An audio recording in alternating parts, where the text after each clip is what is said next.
Pujian hormat kuasa bagi Raja,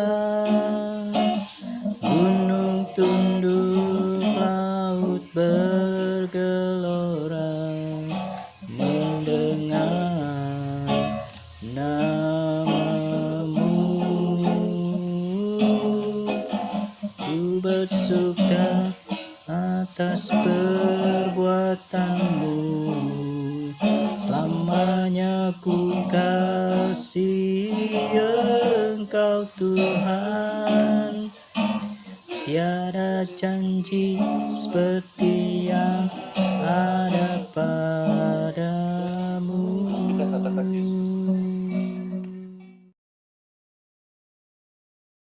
Muka bumi ini. Kita akan melihat di dalam Yohanes pasal yang ke-16 ya. Yohanes 16 ayat yang ke-7 sampai yang ke-11. Yohanes 16 ayat 7 sampai yang ke-11. Di dalam perjanjian baru Roh Kudus tinggal ya, Roh Kudus diutus oleh Bapa ya untuk menyertai orang percaya ya. Roh Kudus, Roh penghibur, di mana ketika Yesus naik ke surga, sebelum Yesus naik ke surga, sebelum Yesus mati di kayu salib, Yesus sudah memberikan janji. Yesus sudah memberikan sebuah pengharapan kepada murid-muridnya bahwa Roh Kudus penghibur itu akan diutus ya, akan datang kepada orang percaya ya. Dan Yesus katakan bahwa akan lebih berguna kalau aku pergi ya, karena ketika Yesus kembali ke surga ya, bersama dengan Bapa, maka Roh Kudus itu akan diutus ya. Roh Kudus itu akan diutus kepada orang-orang percaya. Apa peran Roh Kudus dalam diri orang-orang percaya? Apa peran Roh Kudus di dalam membawa orang kepada keselamatan?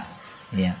Nah, di dalam Yohanes pasal 16 ayat yang ke-7, Yesus memberikan satu penjelasan tentang peranan Roh Kudus, ya, peranan Roh Kudus dalam proses keselamatan.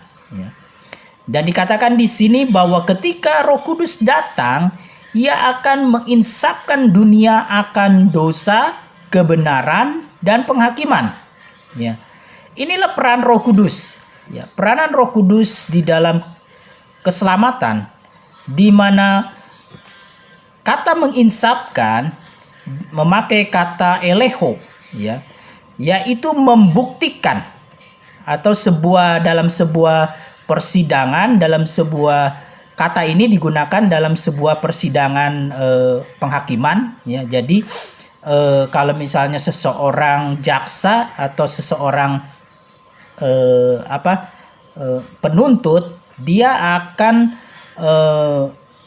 mendakwa seorang terdakwa dengan bukan hanya sebuah asumsi, bukan hanya sebuah pernyataan-pernyataan bahwa orang ini bersalah, tetapi harus ada fakta-fakta, harus ada bukti-bukti yang menunjukkan bahwa dia betul-betul bersalah. Ya. Nah, kata eleho ini digunakan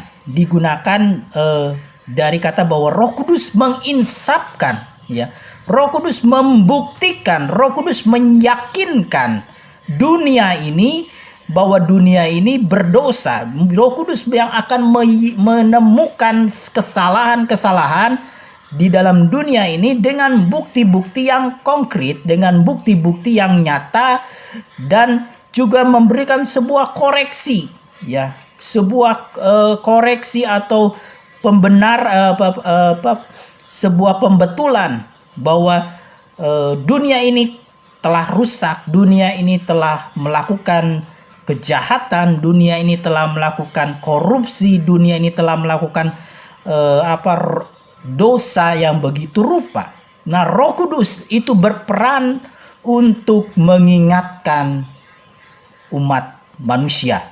Ya, kalau pada masa Perjanjian Lama ada hukum Taurat, ya, ada hukum Taurat yang membimbing orang. Kalau Paulus katakan dalam Roma, hukum Taurat itu membawa orang mengetahui tentang dosa, mengetahui tentang kesalahan-kesalahan, karena hukum Taurat itu digunakan untuk bangsa Israel untuk menyadarkan akan adanya dosa dengan hukum-hukum. Ya, tetapi ternyata hukum Taurat tidak mampu, ya, hukum Taurat tidak mampu membuktikan, tidak mampu membimbing umat Israel mengetahui akan adanya dosa, mengetahui akan adanya kesalahan. Nah, lewat peranan Roh Kudus itu bekerja melalui perkataan dan hati nurani manusia yang bertugas menegur manusia. Ya, makanya ketika kita melakukan sebuah kesalahan, melakukan sebuah hal yang keliru, Bapak Ibu Saudara pasti merasakan ada rasa tertuduh, ya. Salah, ya. Ada satu suara kecil dalam hati kita, itu tidak benar. Itu tidak sesuatu yang keliru. Nah, itu adalah hati nurani atau bisa juga ada peranan Roh Kudus yang berbicara melalui hati nurani kita. Ya. Nah, ini harus dijaga, kepekaan ini harus kita pelihara karena ini sebuah peringatan di dalam diri kita. Ya. Ketika kita mencoba mematikan hati nurani, ini suara itu seperti yang dikatakan oleh Paulus, mendukakan Roh Kudus Allah. Artinya ketika seseorang mematikan hati nurani, dia sedang mendukakan Roh Kudus Allah di dalam dirinya. Ya. Makanya para manusia itu sebenarnya punya hati nurani. Ya, setiap manusia punya hati nurani untuk mengingatkan seseorang akan sebuah kesalahan, akan sebuah dosa. Ya, ketika orang percaya mencoba mengesampingkan suara Roh, mengesampingkan hati nurani yang berbicara dalam dirinya, maka dia sedang mematikan, ya, sedang mendukakan Roh Kudus yang berbicara di dalam hatinya. Nah, Roh Kudus ini punya kemampuan, punya peranan, ya, mengingatkan, menyadarkan, meyakinkan seseorang akan kesalahan-kesalahan yang dilakukan dengan bukti-bukti yang konkret. Ya, ketika seseorang bisa menyadari dosanya, itu adalah peranan Roh Kudus. Itu adalah peranan karya Roh Kudus di dalam diri seseorang. Nah, ada 3 peranan Roh Kudus di dalam keselamatan. Ya, di dalam menyadarkan seseorang, di dalam membuktikan seseorang, yaitu yang pertama di dalam menyadarkan seseorang akan adanya dosa. Ya, Roh Kudus berperan kepada dunia ini yang tidak percaya kepada Kristus. Ya, kenapa katanya Roh Kudus harus menyadarkan orang akan dosa? Karena dunia ini tidak percaya kepada Kristus. Ya, Kristus adalah pusat daripada iman kita. Kristus adalah fokus dari keyakinan, fokus daripada keselamatan daripada umat manusia. Untuk seseorang menyadari akan karya Kristus, untuk seseorang bisa percaya kepada Kristus, maka peran Roh Kudus yang menyadarkan seseorang akan dosa-dosanya. Ketika seseorang sadar akan dosanya, maka dia membutuhkan penebusan, membutuhkan pengampunan. Siapa yang bisa mengampuni? Yesus. Lewat karya di kayu salib, Yesuslah yang mampu menebus manusia. Yesuslah yang mampu menebus saudara dan saya dari keberdosaan, dari kehancuran, dari kebinasaan. Jadi Yesus pernah berkata, tidak seorang pun yang bisa datang kepada Bapa kalau bukan didorong atau ditarik oleh Roh Kudus. Ya, bukan artinya ada peranan seseorang kepada pertobatan. Ya, ada peranan Roh Kudus yang membawa seseorang kepada pertobatan di dalam kehidupan kita. Ya, bagaimana peranan Roh Kudus bagi orang yang sudah percaya. Ya, Roh Kudus juga akan mengingatkan kita ketika kita melakukan sebuah kesalahan, ya. Jangan biarkan kesalahan itu kita tutup-tutupi, ya. Ketika Roh Kudus berbicara dalam hati kita, menyadarkan kita bahwa itu salah, maka seringkali kita mencoba membela diri, ya. Kalau kita mencoba menutupi diri hati nurani kita, Tuhan bisa pakai orang lain, pasangan kita atau rekan-rekan kita untuk menegur, ini salah, ya, itu salah, ya. Nah, kita mencoba melindungi diri, berdalih lagi, oh enggak, saya membenarkan diri bahwa ini benar tindakan saya. Maka dia akan semakin mengeraskan hati, semakin keras seperti Firaun yang mengeraskan hati, dan akibatnya bisa kebinasaan terjadi di dalam diri orang percaya itu.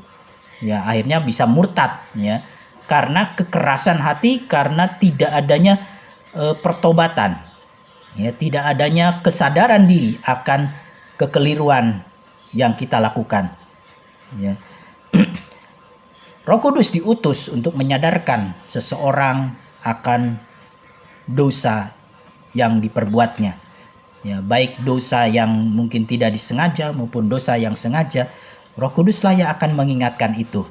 Nah, ada sebuah cerita, ya, di mana rekan saya, teman saya kuliah, ya, dia bercerita, dia bersaksi bagaimana kehidupan lamanya dia ketika itu dia penuh dengan kekecewaan, sampai dia katakan ketika dia bersama kawan-kawannya dia pergi ke puncak, dan saat itu dia mengendarai sebuah mobil, dan di tengah perjalanan pada waktu itu dia mau menyalip sebuah mobil di depannya, dan dia pikir itu di sebuah tikungan, dan dia pikir oh ini kosong gitu kan, dan dia salip dengan coba menyalip mobil di depan dia, tetapi ternyata dari arah berlawanan ada sebuah bis yang datang menghadap arah yang berlawanan, dan dia pikir wah itu udah semua berteriak, nggak mungkin lagi lolos. Ya, kalau dia banting ke kanan maka akan masuk ke jurang, kalau dia banting ke kiri dia akan menabrak mobil sebelahnya, dan rasanya nggak mungkin. Ya. Tapi di saat itu dia didorong, ada satu dorong, tekan gas, dan dia nggak ngerti, pokoknya dia injak gas dan bisa lolos, ya, lolos. Dan saat itu dia merasakan bahwa ini adalah pertolongan Tuhan, dan dia menyadari akan kesalahan. Dia pernah berkata, dia pernah menyatakan bahwa sampai satu waktu dia berkata, saya tidak percaya Tuhan, Tuhan itu bohong. Itu ada kekecewaan dalam dirinya, sampai dia katakan tiba-tiba dia bisa sekejap tuli, ya, tuli tidak mendengar orang ngomong, orang berbicara dia tidak bisa dengar, sampai dia korek-korek kenapa telinganya nggak bisa dengar gitu kan, ya. Nah, Roh Kudus itu punya peranan menyadarkan seseorang tadi dengan bukti-bukti. Ya, buktinya itu bisa dengan sesuatu tanda, ya. Teman saya diberikan sebuah bukti bahwa untuk menyadarkan dia akan dosanya diberikan tuli, ya, tuli dalam sekejap gitu kan. Tidak bisa mendengar. Nah, Roh Kudus juga bisa punya peranan menyadarkan kita akan dosa.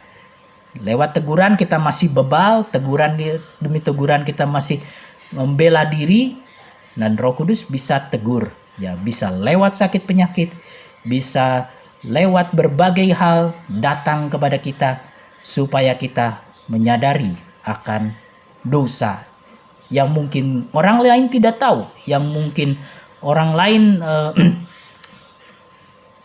tidak mengetahui apa yang kita lakukan. Ya, tapi Roh Kudus bisa mengingatkan kita, Roh Kudus tahu apa yang kita lakukan, ya.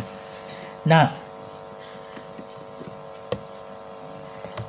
yang kedua, peranan Roh Kudus adalah menginsapkan, menyatakan akan sebuah kebenaran, ya. Kenapa harus menyatakan sebuah kebenaran? Dikatakan karena Kristus tidak ada lagi di bumi, ya. Ketiadaan Kristus di muka bumi membuat berita tentang kebenaran tidak bisa disampaikan lagi, karena secara fisik Yesus memberitakan tentang kerajaan Allah, memberitakan tentang kebenaran ketika Yesus hadir di muka bumi 2000 tahun yang lalu, ya. Dan Yesus menyatakan di dalam Yohanes 16 ayat yang ke-14 dikatakan, "Akulah jalan, kebenaran dan kehidupan." Ya, dia nyatakan itu ya kepada dunia ini. Dan ketika Yesus naik ke surga, siapa yang akan menyatakan kebenaran itu kepada generasi-generasi selanjutnya? Ya. Kalau bukan lewat karya Roh Kudus. Ketika Roh Kudus dicurahkan kepada murid-murid Tuhan Yesus pada hari Pentakosta, murid-muridnya dikatakan diberinya kuasa untuk menjadi saksi Kristus. Ya, menyatakan kebenaran Injil dan menuntun setiap orang untuk memperoleh, ya, kepada siapa dia memperoleh kebenaran itu, membimbing orang bahwa Yesus adalah jalan kebenaran dan kehidupan itu. Ya, ketika seorang sadar akan dosanya dan bagaimana dia bisa meminta pengampunan, ya, meminta pengampunan lewat Roh Kudus melalui karya Kristus di kayu salib. Lalu peranan Roh Kudus yang ketiga,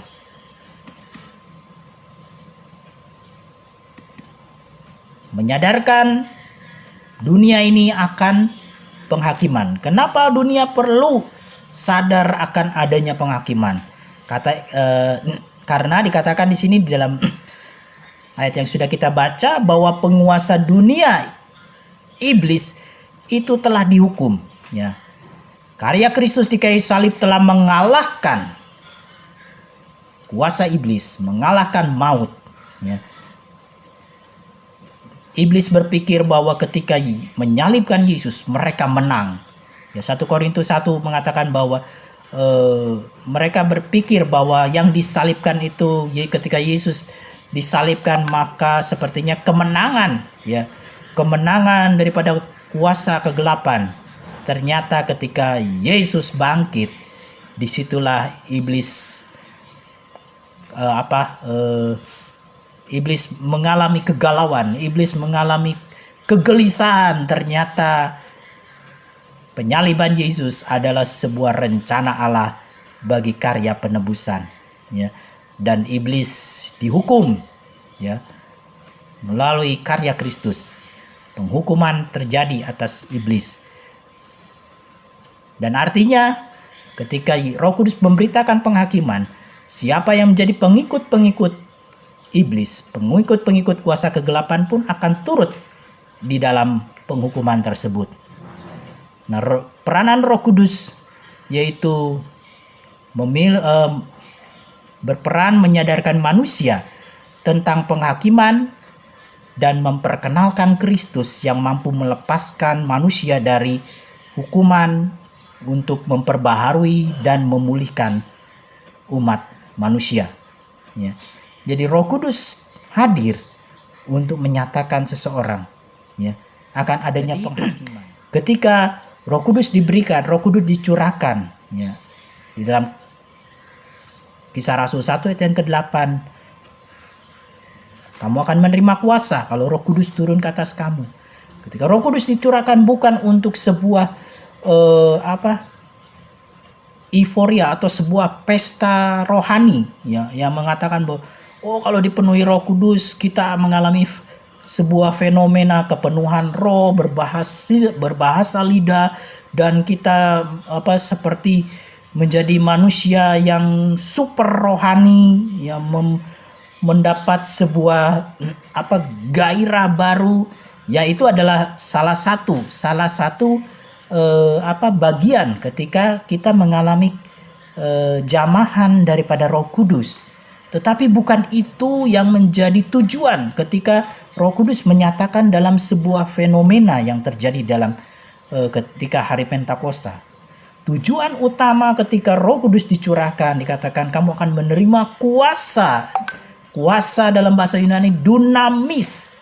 Kata dinamit dari kata dunamos, ya, yang meledak, yang membuat seseorang mengalami ledakan, Ya, kenapa butuh sebuah ledakan, sebuah dinamit di dalam diri murid-murid? Karena tadi kondisi daripada murid-murid Yesus yang mengalami ketakutan.